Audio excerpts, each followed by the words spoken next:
Bonjour et bienvenue dans cette nouvelle escapade. Merci de nous suivre toujours. Figurez-vous que nous sommes dans le Gâtinais. Le Gâtinais, je vous vois sourire en disant « mais c'est où, c'est où, c'est où ?»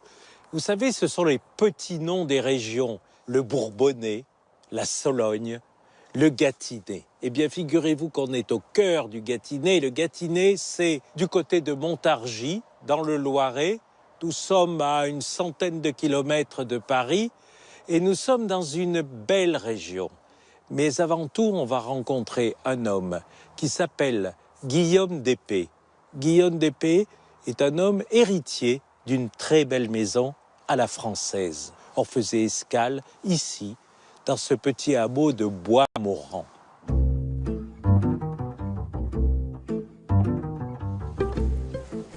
J'espère qu'on va trouver les champignons parce qu'en général le matin c'est la meilleure heure pour y aller. Ouais. Tiens, viens voir par là, ça devrait être pas mal là. On va voir par là. Là, il y a deux petits arbres. Hop. Ah oui. Oh, il est énorme celui-là aussi.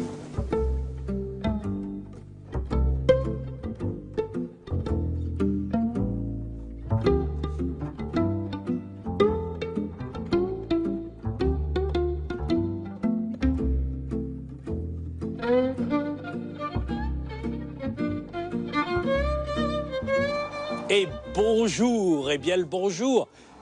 Comment vas-tu? Bonjour monsieur. Bonjour messieurs. Nous allons en cuisine? Allez, on y va.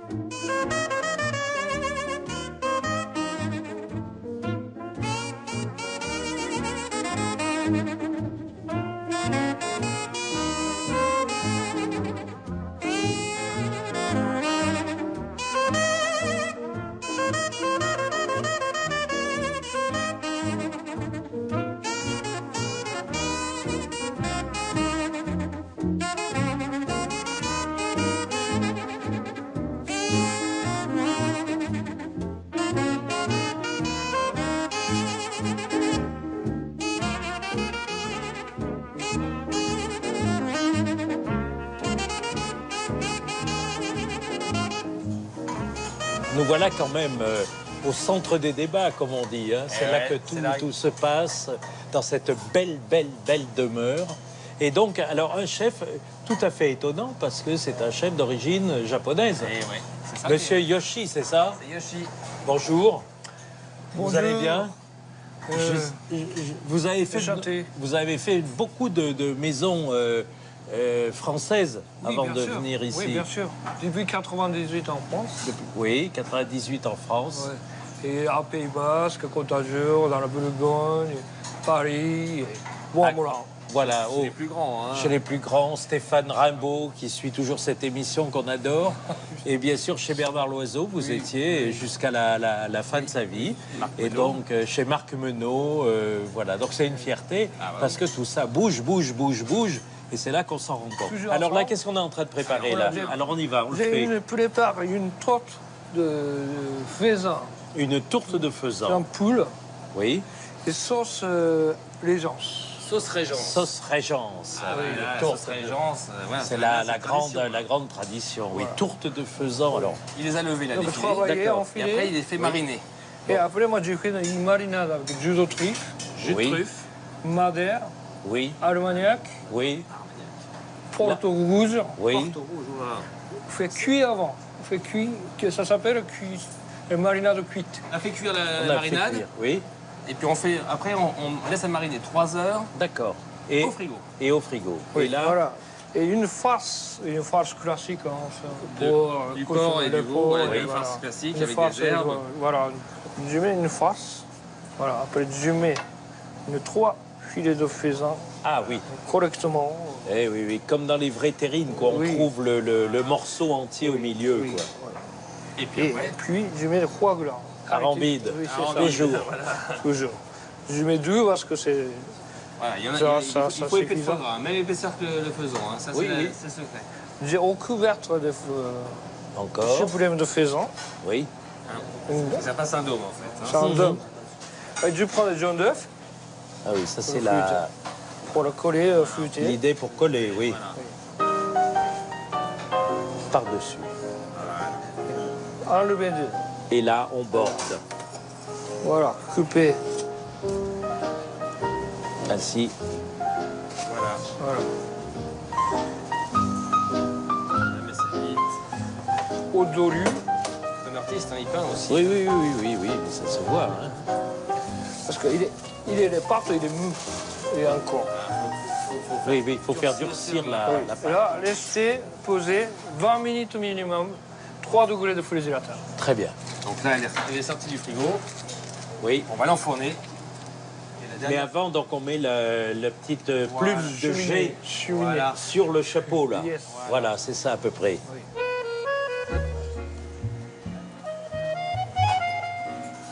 Voilà. Et voilà, c'est parti.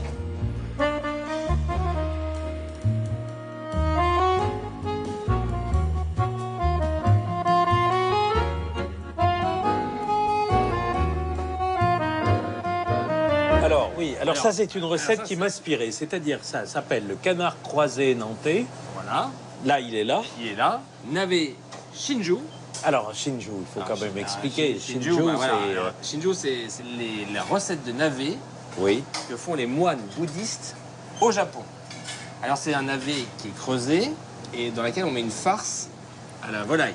très bien. Au gingembre. Mais- Au gingembre. Et au gingembre. Les petits navets, farcis donc avec la... Farce de volaille Et le gingembre. Oui. Toujours. toujours. Purée de Voilà. pommes de terre. La purée. la purée de pommes À de la terre. française. Oui. Et voilà, il va faire sa petite, une petite piscine. Ah, très bien. Voilà. Ah, c'est la petite C'est piscine. la petite piscine, voilà. Et voilà, le fameux basilic thaï, ce qui est l'herbe de référence de la recette. Oui. Hein. Et puis après, il va mettre la sauce, la fameuse sauce. À base de... Alors, de bigarade. Le ciboulette ciselée. Hein. Le basilic taille. Encore, le basilic thaï, Et le coriandre. la coriandre, la coriandre. Ouais. voilà. Et le sésame Sésame grillé. grillé. Et voilà. À la fin, Et le Malibu, l'alcool. voilà, ça c'est l'exotisme total là. Ah oui, oui, oui. Ah, c'est joli, oui. On se croirait en train de préparer Ah un bah, cocktail. on est entre, Très beau. on est entre Tokyo, Copacabana Ah oui. et la Sologne. Ah là, ça décoiffe. Hein. Et on est à 100 km de Paris. Voilà, c'est ça. Ah oui, c'est la petite piscine C'est la qui petite reçoit piscine, ça. voilà. Et on pose le canard donc par-dessus. Voilà. Hop, le petit magret. Et la cuisse. Et voilà. Et l'assiette est prête comme ça. Voilà. Très belle. Et le plat s'appelle Le canard croisé Nantais. sauce. Non, pardon, navet Non. Shinju. Navet Shinju. Shinju, les moines. Et La sauce. Sauce basilic taille à la bigarade. à la bigarade. Voilà. À la bigarade. C'est joli. La bigarade, on rappelle, la bigarade, c'est une réduction de sauce. C'est Le vinaigre, Vinaigre, poivre noir, poivre nord, sucre. Et sucre. sucre. En réduction. En réduction. Voilà. Piquanté, sucré et acidité. Et Voilà. Acidité. comme il fait. Voilà. Et acide. Voilà la deuxième belle recette. Très bien. Il y en avait une troisième à montrer. C'est une recette où il va mêler deux sauces françaises traditionnelles. La sauce au noix lit, Oui, d'accord. La sauce marinière oui. et le caviar de Sologne. Voilà. Là, c'est sauce noaillie. Voilà. Ah, d'accord. Il est là le filet de bar. Montre-le. Voilà. Voilà. Voilà, il est là. C'est un filet de veau. On l'a poché dans la sauce noyée. Dans sauce noyer. La sauce, c'est noyer Oui. prat, C'est ça. qui était quand même un des plus vieux alcools comme ça. C'est à la base sauce vin blanc, hein, en Oui. fait, comme Escoffier. Oui. C'est la sauce vin blanc d'Escoffier, mais Avec le Compte. noyer. Monsieur Escoffier, le grand Et donc cuisinier français qui est allé exporter partout dans tous les pays du monde, on retrouve ses bases de cuisine. Hein. Alors on y plus va. ajouter, moi j'ai Oui. une goutte de coquillage. Un jus de coquillage. Juste coquillage. Une sauce marinière en fait. D'accord. Et Oui, puis, comme à la normale. Il va y avoir. Mais regardez ça comme c'est beau. C'est un double nappage en fait. Oui, Il marie les deux sauces. très bien. Donc Regardez. voilà, le caviar de Sologne parce que maintenant il y a très peu de caviar sauvage, donc les élevages ont fleuri partout. Et puis ils essayent de trouver des terroirs malgré tout. Et la Sologne, on a un beau terroir en Sologne. Bien sûr, bien sûr. Hein, donc on se dit pourquoi pas, après la chasse, pourquoi pas les esturgeons, on va essayer. Bravo Yoshi, on se retrouve tout à l'heure pour le casse-croûte. À tout Très de bien, suite. Hein. à de suite. On y va. Allez.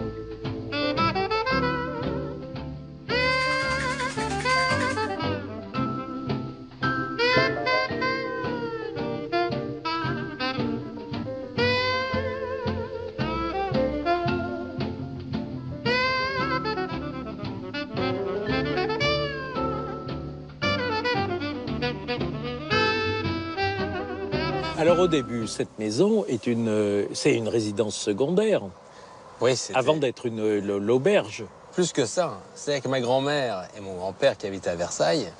Et ma grand-mère, elle était spécialisée en ornements religieux. Elle a conçu le kit du missionnaire. Et puis, elle voulait absolument monter un restaurant. Donc, elle cherchait dans la région parce que mon grand-père était originaire d'ici. Et puis, elle avait trouvé cette maison. C'était un salon de thé. Alors, il n'y avait rien, hein, il y avait juste le bâtiment principal. Et puis, elle avait acheté ça à M. Foucret, qui était à l'époque le directeur du Moulin Rouge. Et c'est comme ça que c'est parti. Ouais. Alors après, il y a un papa, une maman. Ouais, ah non, il y a eu une étape très importante pour nous. C'est la grand-mère. La grand-mère qui a été quand même au fond 36 ans, Maîtresse femme. sans prendre un seul jour de vacances. Elle est tombée une fois malade, elle a eu la jaunisse, elle a fait installer un lit de camp dans la cuisine. Un lit de camp dans la cuisine pour donner des conseils et des ordres. Non, pour rester au fourneau. Prénom de la grand-mère. Lucienne. Lucienne. Voilà. Lucienne d'épée. Lucienne d'épée. D'accord. Ouais. Et donc, elle tient la maison, mais vraiment comme ça. Ah, exactement. Elle la tient, oui. Bon. Mon grand-père, il va chasser, il reçoit les clients, il fait le bourreau, mais c'est la grand-mère qui C'est la tient. grand-mère. Ouais. Et souvent, les femmes sont là. Hein. Ouais. Finalement. Surtout à cette époque, c'était la fameuse époque des mères, Oui. où il y avait tout, c'était les femmes qui tenaient les restaurants, qui tenaient tout ça. Et toi, tu avais envie d'être ici ou pas du tout? Mais je me suis jamais posé la question. Je suis né ici. Ici, c'est pas un hôtel, c'est pas un restaurant, c'est pas une entreprise. C'est une maison de famille.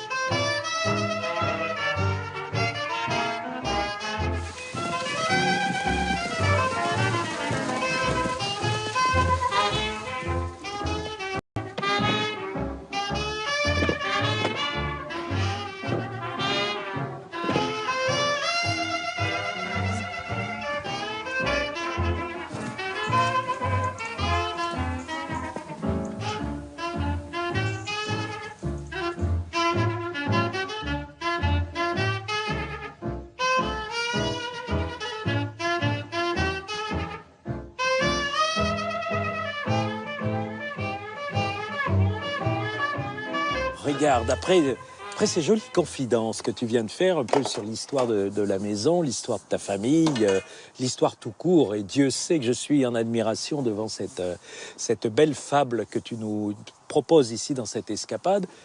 Et là, on était en train de faire L'agneau, alors un agneau. Gengis Khan. Ah oui, alors, qu'est-ce que... Gengis Khan, c'était ce guerrier mongol qui ordonna à ses armées qui avaient faim de brûler leur armure qui était en bois avec des armatures en métal Oui. et de faire cuire la viande dessus. C'est simplement une viande grillée, Marinée. marinée. Marinée, hein, il a fait la marinade. Et puis... Alors, l'as de la sauce, quand Alors, même, l'as- parce qu'il alors, faut le ouais. dire, l'as de la sauce, hein, c'est encore ce qu'il y a dans cette sauce. Oui, c'est avec le miel. Le miel. Avec le miel. Oui. Ah, le miel. Il est là, l'homme du miel. Il est là, l'homme du Il est en miel. train de casser la croûte, Maurice. d'ailleurs. Oui. Voilà. Et alors, oui, il veut du miel là pour sa recette. Miel Alors, d'acacia, Voilà. il ne donnera pas trop de goût et qui C'est c'est très bien, voilà. D'abord, redis Tout à ton fait. nom. Alors, c'est Maurice. Maurice Bounex, apiculteur professionnel Oui. et récoltant. Ouais. Professionnel, hein. Voilà, ça fait 23 ans à mon compte. 23 Et ans. vous avez un miel d'acacia de ma production qui est très doux et très fin. Alors moi, ça m'a toujours épaté cette histoire, parce que comment peut-on vérifier que la petite bzz bzz bzz aille plutôt vers des acacias ou plutôt vers un châtaignier? C'est pourtant simple, hein. C'est qu'il n'y a rien qui fleurit en même temps. Quand il y a du miel d'acacia, il n'y a pas de miel de colza ou de miel de trèfle ou de tilleul. Chaque floraison est bien déterminée. Et il faut d'accord. récolter à chaque floraison. Ça, c'est C'est un des seuls produits qui n'a aucun conservateur, aucun additif. C'est un produit qui est naturel, comme vous avez dit. C'est Oui. Et une certaine fierté. Ah bah fierté. Alors on en est où ici, Alors là, Yoshi? Voilà. Voilà. Maintenant, c'est un peu réduit. Oui. Miel, acacia et vinaigre. Voilà. et salade. Oui. Maintenant, tu mets des le cidre. cidres gratinés. Ah bah voilà, alors après le miel Oui. et le vinaigre, on va passer au cidre. Tiens, il est là notre spécialiste du cidre, c'est lui qui fait le cidre. Oui, avec Alexandre. un peu de fierté. Mais donc on fait du cidre de père en fils. Magnifique son. Je suis normand, mais c'est pas de père en fils. C'est ça la curiosité. Ah, normand Je suis normand, mais je suis venu faire du cidre dans le Gâtinais. Ah oui, et Un vrai pourquoi, grand pourquoi, pays à cidre. pourquoi? Fiancé qui habitait le Et Gâtinais. voilà, exactement. J'ai suivi celle qui est devenue ma femme. Je me suis retrouvé dans un pays que je ne pouvais pas situer sur une carte, parce que quand on est normand, on est Oui, oui. centré sur notre pays de normand. Oui. Et j'ai découvert qu'ici, on avait une très ancienne tradition cidricole que tout le monde connaissait, que tout le monde partageait. Et j'ai rencontré un monsieur qui cherchait, sans trop le dire, un repreneur, et je me suis lancé corps et âme. La chance qu'on a, c'est que, comme je le disais, le cidre appartient vraiment à tout le monde depuis quasiment la nuit des temps dans le Gâtinais, et chacun plantait des pommiers à cidre de ces variétés-là, parce qu'on a des variétés précises dans le Gâtinais. Et alors j'arrive Alors à par trouver... exemple, les variétés, c'est... Les variétés, alors c'est très inconnu, mais on est sur du Sébin, du Solette, du Locard. 50 km autour d'ici, on ne les connaît plus. Le Locard peut-être a réussi à sortir, s'expatrier un petit peu par ses qualités, mais c'est des pas variétés moyenâgeuse. inconnues. Hein? Elles ont été découvertes par les anciens dans la nature et sélectionnées pour leur qualité. Redis-moi la variété des pommes. Alors Sébin, certainement parce qu'on pensait que c'était très bien, alors Et on a c'était dit elles Sébin. sont Bah, Sébin, hein. Sébin. C'est bien. Alors le Sébin, le Locard, le Solette, parce que les feuilles du pommier sont très allongées comme les feuilles des saules, alors on les a appelées Solettes. On les a Voilà. appelées Solettes. Voilà. Je vous le disais en tout début d'émission, mais quel bonheur quand on arrive comme ça à raconter, d'une part, pas les grandes régions administratives, mais les petits cantons, le Gâtinais, le Bourbonnais, la Sologne et tout. Qu'est-ce que ça doit chanter dans vos oreilles? Et c'est joli parce que ces pommes, ce ne sont pas des pommes à couteau, comme on dit. Exactement, c'est Ce ne sont très pas important de le des dire. pommes que l'on goûte. Si on les goûtait, qu'est-ce qui se passerait? C'est acre? C'est pas bon? Alors, en bouche, Âpre, pardon. on est sur un terroir ici de pommes acidulées, Oui. un peu comme les vins de Loire ou les vins du centre. Oui. Alors déjà, elles sont bien acidulées, elles ont les peaux épaisses, elles fleurissent très tard et elles sont mûres pas avant novembre-décembre. Alors oui, les d'accord. gens souvent les trouvent aigres et difficiles parce qu'elles sont pas mûres. À l'époque, on pense qu'elles le Oui, sont. ça accroche en bouche. Alors on goûte a une pomme. très peu d'astringence par Oui. rapport au terroir normand et breton, quasiment pas du tout. On est que sur de l'acidité. Alors ça fait des cidres assez limpides, peu charpentés, Oui. assez tranquilles. Oui. On a envie de boire son cidre. Hein? Qu'est-ce que vous en pensez? C'est pas mal, ça. On Oui. ne peut pas parler de terroir sans parler de fromage. Alors, les fromages. Et c'est Les l'ami. voilà. Et voilà, avec l'ami David Loiseau qui nous fait. Alors lui, c'est magique. Oui. Parce que ses chèvres et ses vaches, elles sont de l'autre côté. Oui. Elles sont là. De l'autre côté, vous avez L'autre compris, de l'autre côté de la maison.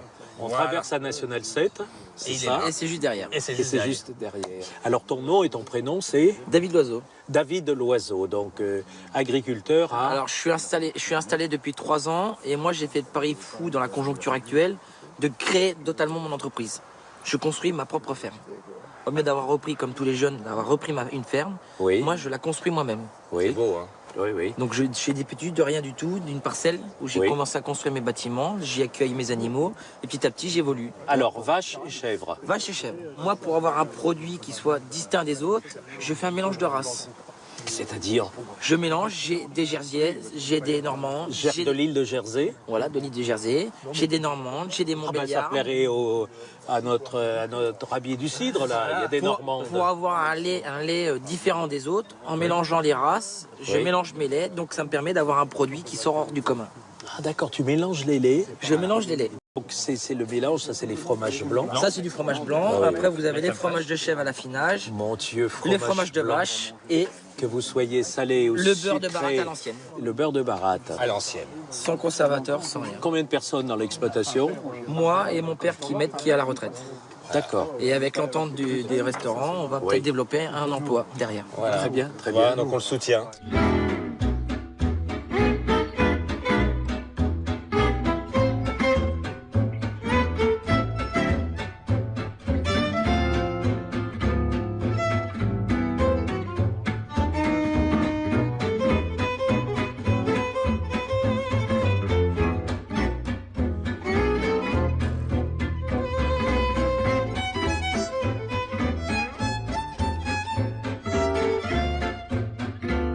Alors, ils sont là, nos vignerons. Eh ben oui, Alors, ils sont là, regarde, ils discutent entre eux. Là. Oui, L'ami Mathieu. Oui, alors, donc, Là encore. un homme du blanc, un homme du rouge.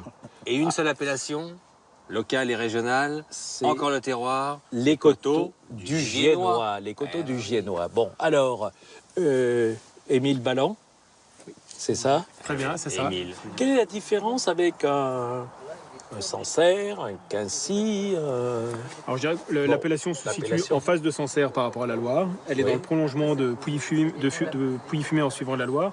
Et donc on est sur vraiment ces terroirs qui sont très marqués par le fleuve, des terroirs siliceux, parfois un peu plus argileux, le tout sur un sous-sol calcaire. Donc on est vraiment dans le prolongement de ces vignobles. Après, chez nous, dans la région, on a une culture de vignobles de taille assez petite. Donc il y a une identité qui s'est créée. Et aujourd'hui, on a une appellation qui va de Gien à Cosne-sur-Loire. Donc les 200 hectares de l'appellation sont répartis sur ces 40 km de long et qui sont plantés aujourd'hui pour moitié en blanc et donc pour moitié en rouge avec les cépages Pinot Noir et Gamay. Tu peux me montrer l'intérieur de tes mains? Ah oui, c'est ça. je produis aussi du rouge finalement. Voilà. Ça, c'est Voilà.